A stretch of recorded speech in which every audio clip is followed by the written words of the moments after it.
देश में आर्थिक स्थिति को लेकर गंभीर सवाल खड़े हो रहे हैं और इसी के साथ ही शेयर बाजार में भी काफी ज्यादा भारी गिरावट दर्ज की गई है, जिससे कि 3.40 लाख करोड़ रुपए स्वाहा हो गए। इस पर समाजवादी पार्टी प्रमुख अखिलेश यादव ने मोदी सरकार पर तीखा हमला बोला। उन्होंने खास तौर पर बीमा क्षेत्र में 100% विदेशी निवेश की नीति को लेकर सरकार की मंशा पर सवाल उठाए और बीमा धारकों के नाम एक खुला पत्र लिखा। अखिलेश यादव ने अपने ही पत्र में लिखा कि बीमा क्षेत्र को पूरी तरह विदेशी कंपनियों के हाथों में सौंपना एक बड़ा खतरा साबित हो सकता है।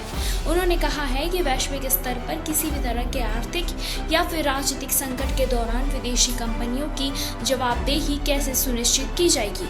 उन्होंने पूछा, क्या देश की जनता भाजपा सरकार पर भरोसा कर सकती है कि बीमा क्षेत्र में 100% विदेशी निवेश के बावजूद उनके हितों की सुरक्षा होगी।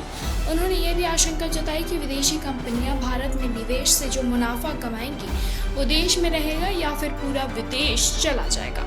अखिलेश यादव ने कहा कि यदि बीजेपी सरकार को जनता की सच में परवाह है तो बीमा प्रीमियम पर लगाया गया टैक्स हटाकर दिखाएं। उन्होंने सरकार को आड़े हाथों लेते हुए कहा कि ये सरकार जनता को नागरिक नहीं बल्कि ग्राहक समझती है। उन्होंने स्वास्थ्य बीमा और जीवन बीमा पर लगने वाले को अन्यायपूर्ण बताते हुए कहा है कि जनता से स्वास्थ्य सेवाओं के नाम पर टैक्स वसूलना सरकार की विफलता का प्रमाण है।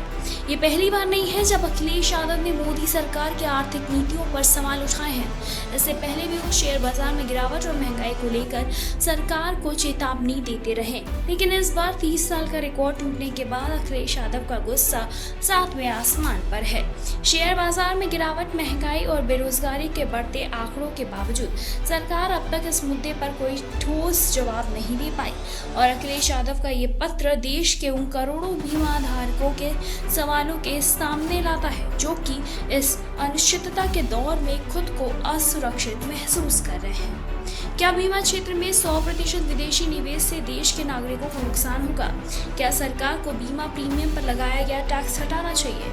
आपकी क्या राय है? हमें कमेंट सेक्शन में कमेंट करके जरूर बताएं।